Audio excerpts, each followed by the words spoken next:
เฮ้ยเมื่อยออกมาจอบส่วนพี่น้องมาเบิ่งกาแฟมันสุกแล้วบ่พอเราเก็บพอเล่มแล้วบ่พี่น้องเฮ้ยออกมาใส่ปุ๋ยนะพี่น้องสูตรบาวซีเองมาใส่3 สูตรผสมกันพี่น้องมื้อนี้มันสิได้พ่นหรือบ่ถ้ามันได้พ่นตอบโจทย์ปีหน้าผู้ใดอยากถ้ามันตอบโจทย์แล้วมันได้ผลผลิตแล้วสิแนะนำให้พ่อแม่ประชาชนชาวมรจึงหรือชาวเกษตรกรชาวสวนถ้าได้ซื้อปุ๋ยนำบาวซีได้สิแนะนำวิธีการถ้ามันได้ผลได้ตอบโจทย์บาวซีแล้วปีนี้บาวซีทดลองถูกลองผิดก่อนมาลองกันทุ่มเทก่อนพี่น้องส่วนตอนเดียวมาทุ่มเทก่อนส่วนอื่นยังบ่ทันลองมาลองตอนเดียวก่อนพี่น้องหามาเบิ่งกาแฟเฮาพี่นี่พี่น้องสุกแล้วนะสุกแล้วเด้อวันเสาร์วันอาทิตย์ผู้ดีเก็บแหละพี่น้องเอ้ย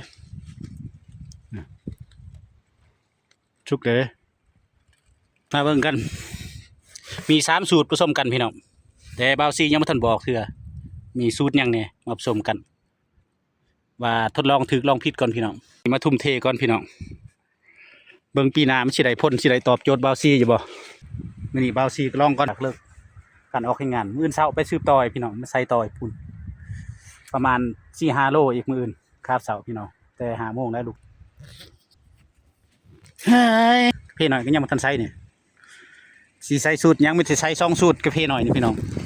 ใส่หอบต้นนี่โปรยหอบต้นจะเอา2 สูตรบ่เอา3 สูตรพี่น้อง